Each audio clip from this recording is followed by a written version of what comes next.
अनोखा मेहमान। गांव सीतापुर घना जंग के पास एक जंगल था जिसके किनारे पर रघु काका घर था।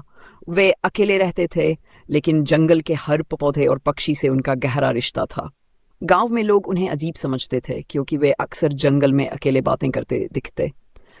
एक रात जब आसमान में घने बादल थे और ठंडी हवा चल रही थी, रघु काका अपने आंगन में बैठे थे। तभी उन्हें अजीब सी आवाज सुनाई दी, जैसे कोई कराह रहा हो। उन्होंने अपनी लालटेन उठाई और आवाज की दिशा में बढ़े। कुछ दूर जाने पर उन्होंने देखा कि एक चमकती हुई आकृति जमीन पर पड़ी थी। वह कोई साधारण इंसान नहीं था। उसके शरीर पर नीली चमक थी और उसकी आंखें चांदी जैसी उजली। रघु काका पहले डर गए, लेकिन जब उन्होंने देखा कि वह दर्द से कराह रहा है तो उनका डर धीरे धीरे खत्म हो गया।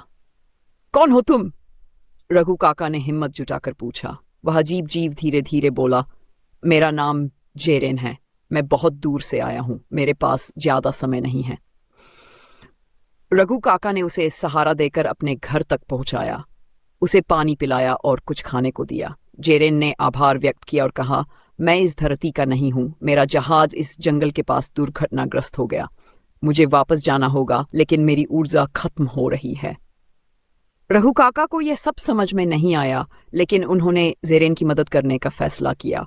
उन्होंने गांव के लोहार रामलाल से मदद मांगी, जो पुरानी मशीनें और धातु के टुकड़े जोड़ने में माहिर थे। हालांकि रघु काका ने जेरेन की असली पहचान छिपा ली।